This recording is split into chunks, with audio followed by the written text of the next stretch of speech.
Hi everyone. I welcome you to this edition of Eveafrique Lifestyle.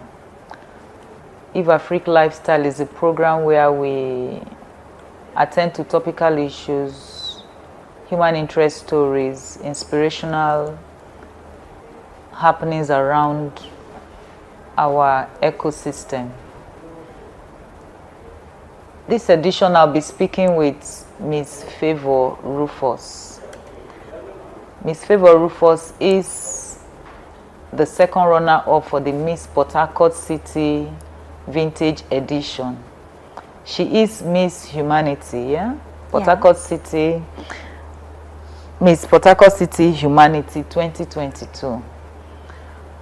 It is an emotional one for me because we're talking about ability in disabilities. She is the face of resilience for me. Having read her story, having been personally on that path, as close as, I have gone on the path that she has gone concerning her health challenges and all of it, I look at her and I call her the face of resilience. Relax. Join me. Let's go on the journey to discover this awesome, inspiring, beautiful, and strong personality.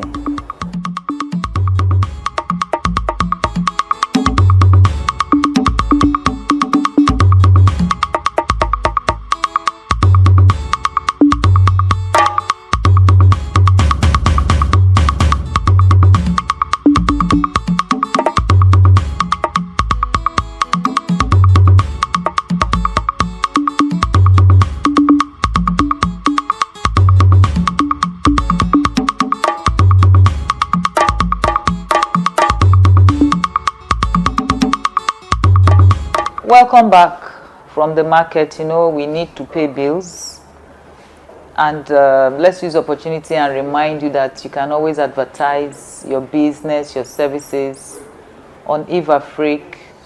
We are growing stronger by the day, so, and all our platforms are vibrant. So, good morning, Favour. Good morning, ma'am. Are you hearing the voice? How are you? Fine, thank you. It is my pleasure to meet you. Same here. I've heard so much about you. Oh, wow. So, I know you went for the Miss Portharcourt City Vintage Edition, pageant. Yes. Can you tell us a bit about yourself? Okay. I'll start by introducing myself. I'm Favour Rufus, the current Miss Portharcourt City Humanity 2022. I'm 20 years old and I hail from Abloma community, Portharcourt local government, River State.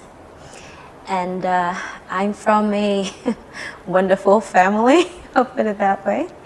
Raised by a beautiful, strong, super single mother. Yeah. Though visually impaired, but I have big dreams. Wow, visually impaired. Can you put it down in lay language, as lay as possible?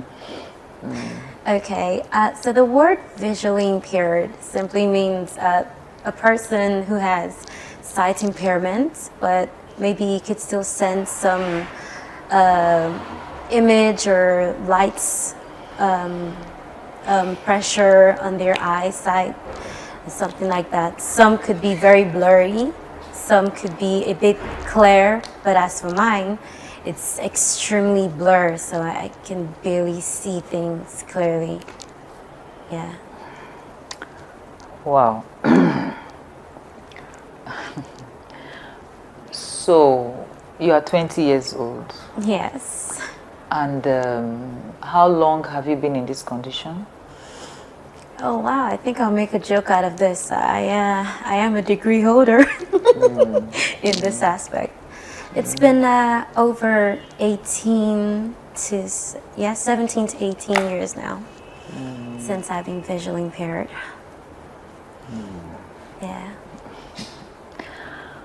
Okay. How has the journey been? I'm not gonna lie, it's been very hectic. The journey has never been easy, but in all, I thank God for where I am and where I know He's taking me to. Yeah. So you are so beautiful. Oh, thank you. And then so it's a challenge for me, and I know it will be quite a challenge. It will be a challenge for a great number of people, a good number of people, to think that looking at you, you are actually visually impaired. You have a very pleasant personality. You are smiling a lot. You have happy vibes, you know, all around you, or you seem to have happy vibes in you and around you. How are you sustaining this? Well, it all started when I was a kid. I've always had this happy personality. In fact, my mom would always say, "You are just too excited over everything." You know, it's been something that I've been grooming from childhood. And when I discovered I was visually impaired, my mom, as a mother, seeing her only child, because apparently I am the only child of my parents, she was so depressed over the fact that her child, who she loved so much, was, you know, in such, I don't know how to put it, such terrible situation. It was a dilemma. But I ended up telling her that no matter what the situation is, we must have hope. Yeah, because life is short. You know, growing up, I discovered the people you see today, you might be surprised, you might not just see them the next day.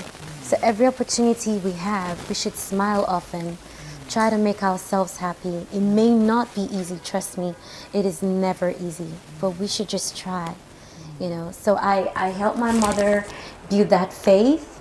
At first it was difficult for she to accept this, you know, seeing other kids being able to do things that her daughter should be able to do.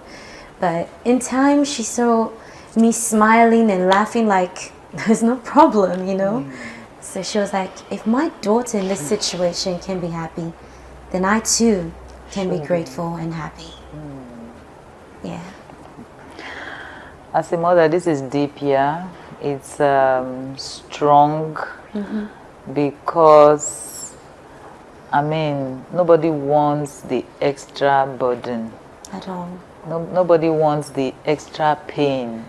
Yeah. So I can only imagine, as a young girl, perhaps about 6 or 7, myself, I almost lost my sight, you know, and till today is something it's a challenge I have.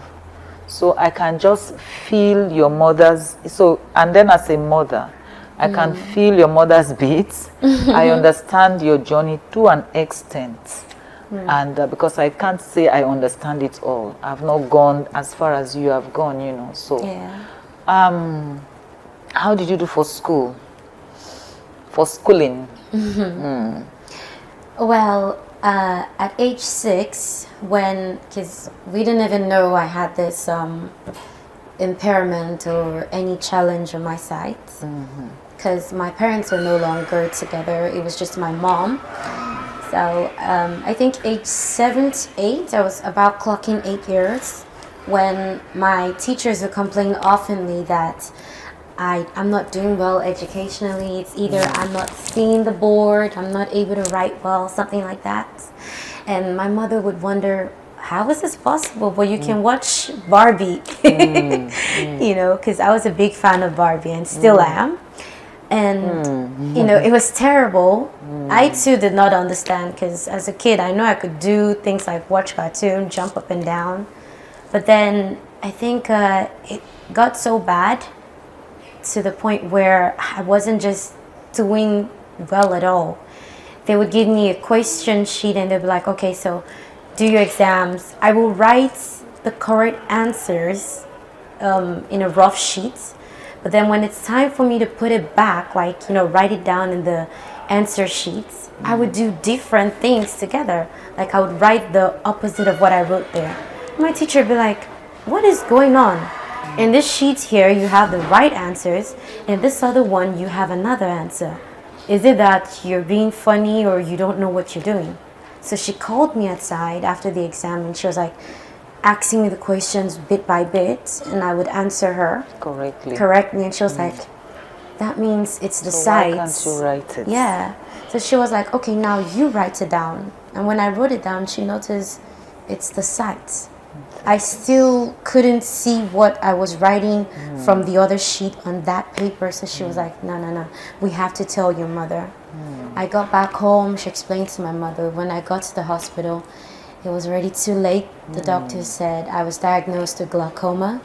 I had already lost my left eye and I was left with just the right. Since then, it's been terrible. I dropped out of school. When I finished my primary school, I couldn't continue. I stayed at home for like 6 years. When I finally went back to school, it was at what they call a special school for the blind in Abia State. So when I got there, it was funny. Being in the midst of people you don't know, you've never seen all your life. I'm like, what am I doing here? I don't belong with this kind of people. They can't see anything. How do I cope? And then I had to learn how to read and write in Braille, which is a format that blind people use to read and write. It's in dotted forms with codes that we use to read and write. I learned how to operate typewriters, computers, made beaded bags, key holders, flower verses, and things were not shaped well because they were not taking care of us there. So I left there, came over to Port Harcourt, where I enrolled in another rehab. It didn't feel like I was in a rehab. It was more like family, you know, because they don't just teach you. They show you love. They inspire you. They feel your pain, motivate you, and you feel like I'm on top of the wall. You know, in that rehab, I discovered the real me. I wanted to be a lawyer at first because I love humans. You know, I feel the pain of people because I've gone through a lot in my life. So I always wanted to be a human rights lawyer. But when I went there, I discovered, no, this is not my field. I love journalism. And I was like, I'm going to be a journalist. So I graduated with honors and I came out as the best student for that year. That was 2017. And then I went over to a secondary school for, you know, normal people. Yeah, Goldman International Secondary School. And I stayed there. I did well from my first year to I had to start from scratch because, you know, leaving school for so long. Yeah, so I was like the oldest in the entire school from junior to senior. It felt like I was a mother. Sometimes they would tease me. I would get taunts from students, you know. I made use of my recorder to record what the teachers would teach during class when they're explaining. And then I'd go to my hostel and listen to it because I was a boarder. I couldn't go from house to school. It was very far. And life wasn't easy, but I showed all of them. Every time, you know, we had exams, I would come out the best in my class, you know, and finally graduated. And when I wrote my senior WIAC, I came out top notch. Yeah, so that's how it has been.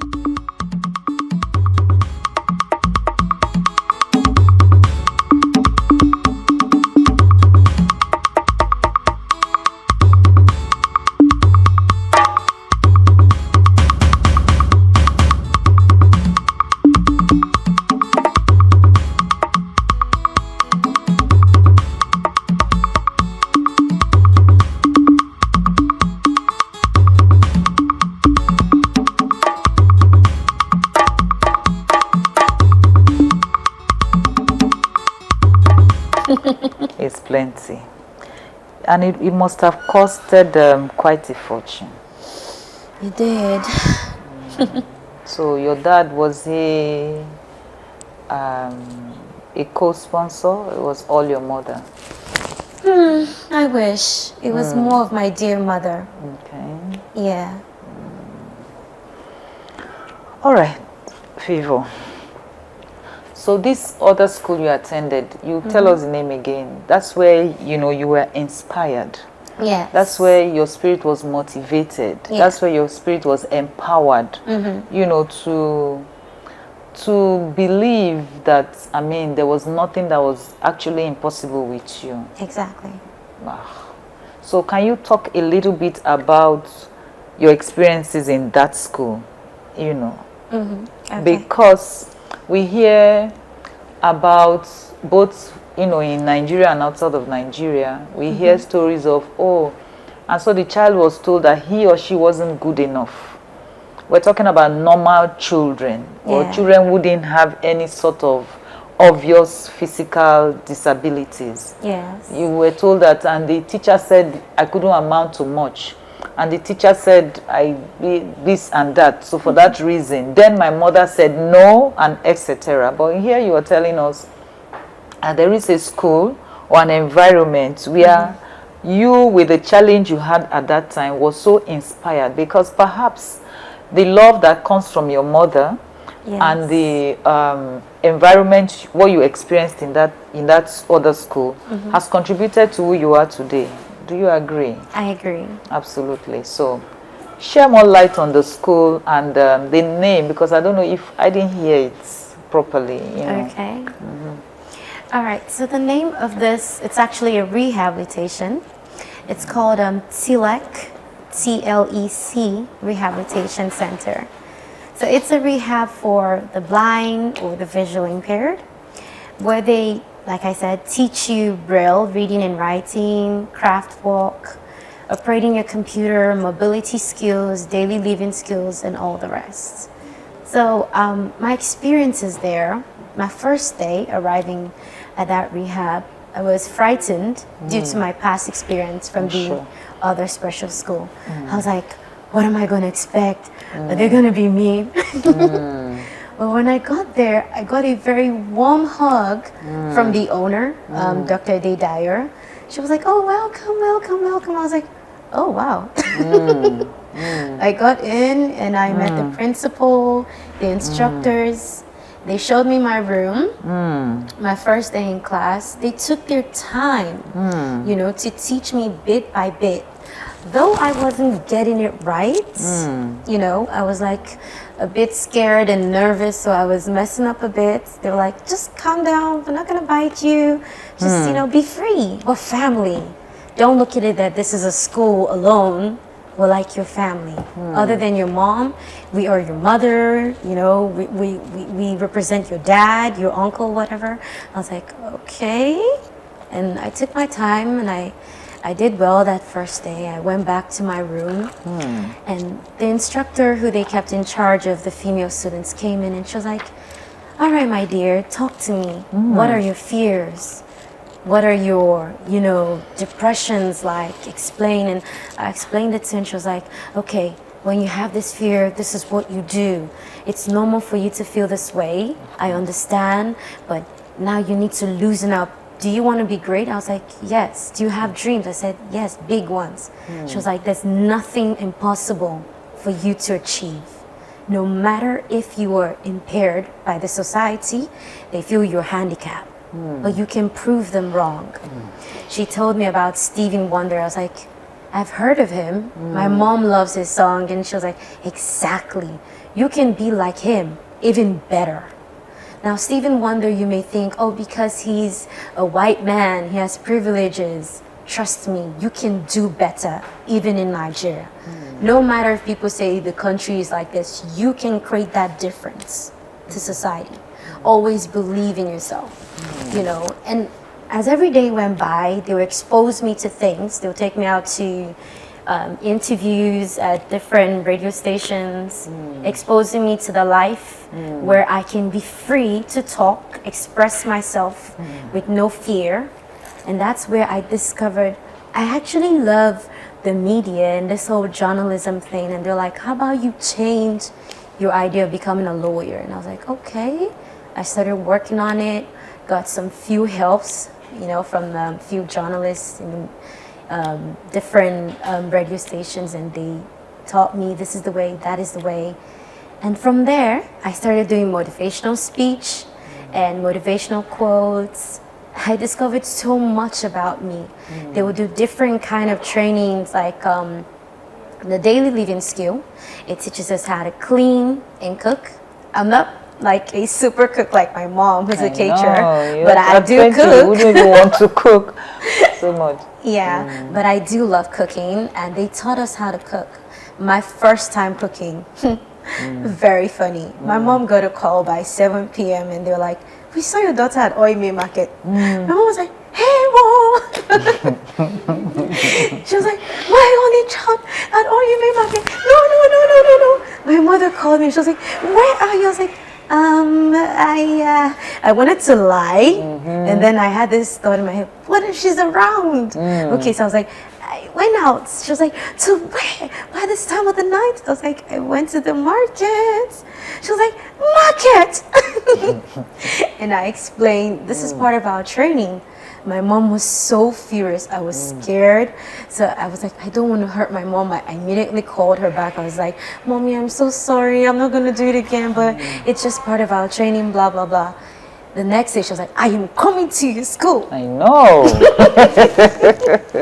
And my roommate was like, dum dum, you're in for trouble. I was like, okay. So the next day, I prepared a very yummy stew for my mother. Really yummy. Yeah, really yummy. It sounds full. No, you can ask her. So when my mother got to the school, you need to see her face. Trust me, you don't want to be there. She was like, you let my daughter go out by 7 p.m. What were you doing? I'm like, Mother, calm down. And I just came out with my pot of stew, so bold, but I was shaking, just trying to cover up. And that day, I really dressed well. I put on my suits. I got out. I was like, hi, Mom. This is what I went out to the market to do. I opened this pot of stew. She looked at it. She looked at me. She looked at the instructors and she was like, you cook this. Are you sure? They're like, no, she did on her own. She was like, okay, well, let me tell. And then when she tasted it, she was like, wow, you mean my daughter can cook? And I was like, this is the ability and disability. Welcome to the world of the visually impaired. She was like so impressed. Immediately all the anger faded away. Of course. You know, so as time went by, other things that on a norm people will never believe I can do, it started coming out of me, you know. And when I got out, I felt like I was so confident I could do anything I put my mind to. And I started training further. I trained a little in voiceover because I discovered my accent is very good for making money.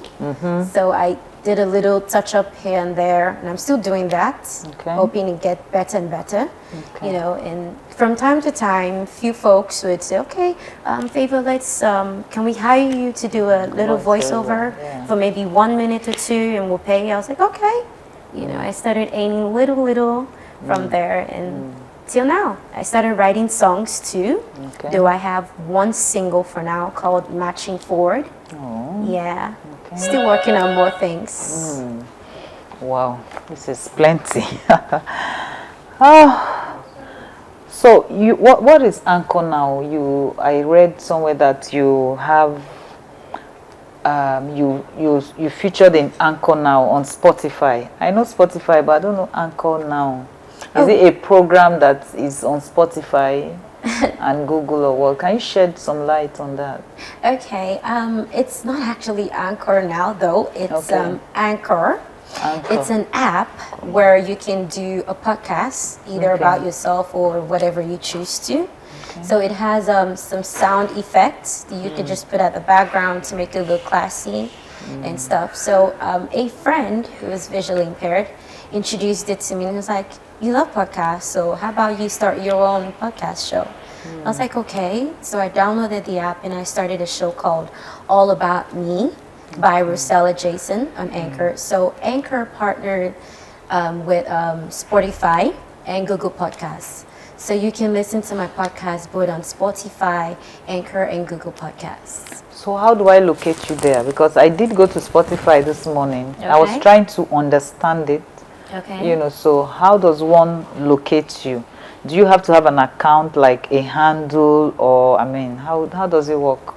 Okay, so when you download the Spotify app, you'd have to create a little, well, not really profile, but like register, put in your name, email, and stuff, like every normal app does. And then you go to the search box, and then you click on episodes or podcasts. And then when you click on podcasts, you just type Rosella Jason, All About Me, or you can type All About Me by Rosella Jason podcast, and it will just pop up. So you can see the different episodes that I have recorded and uploaded to the app, and it's going to play, and you listen to all of my episodes there. Is it, does it have any financial reward, you know, returns or what? I mean, the Spotify app is still, I know it's a music app. Yeah. Or sound app. Is it, I mean, what I need to know, this effort, what's the return? Is there any return, or it's just? People do aim from it, but at first I just wanted to train myself more. I did a voluntary podcast. I wasn't aiming anything from it. I just wanted to do this to inspire people, and of course to pass out a message, and also to work on myself to get more imbued and knowledge about podcasts. You know, the experience could make me stronger. Oh, sure. Yeah, so that's why I did that. All right. The Miss Portharcourt City Vintage Edition. What was the experience like? Oh wow. That's the